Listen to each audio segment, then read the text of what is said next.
For college students or recent grads, do you have some practical steps that you would give them that where they can start leading with confidence, both in their personal life and their professional life as they're starting to go out on their own?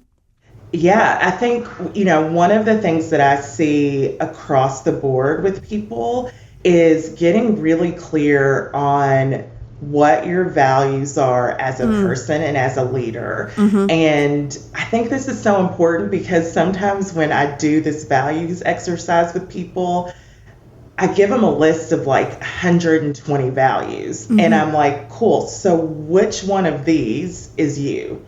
And the problem is all of them sound good, right? Yeah. It's like all of them sound good. I want to be all of these things. But if you want to be all of these things, then you're not being anything at all. Yeah. So getting really, really clear on what are like your top 3 values for who you are as a person, who you want to be as a leader, what do you want to be known for?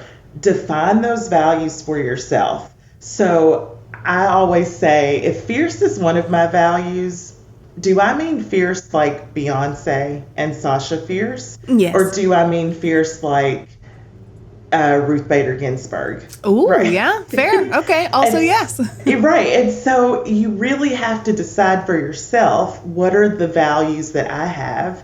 What do they mean to me? And how do I want them to show up in my daily life? And so the clarity that you can have on that, number one, it helps you show up better. It helps you make decisions better. It kind of gives you these guardrails of like, we don't do these things versus we do these things. So that is one of the biggest things that I think anyone listening, that's one of the simplest, biggest, easiest wins that you can do, is just to find your top 3 values. That way it's clear, it's memorable. You're not trying to think of 10 things that define who you are. Yeah. You're just like, this is who I am in a nutshell.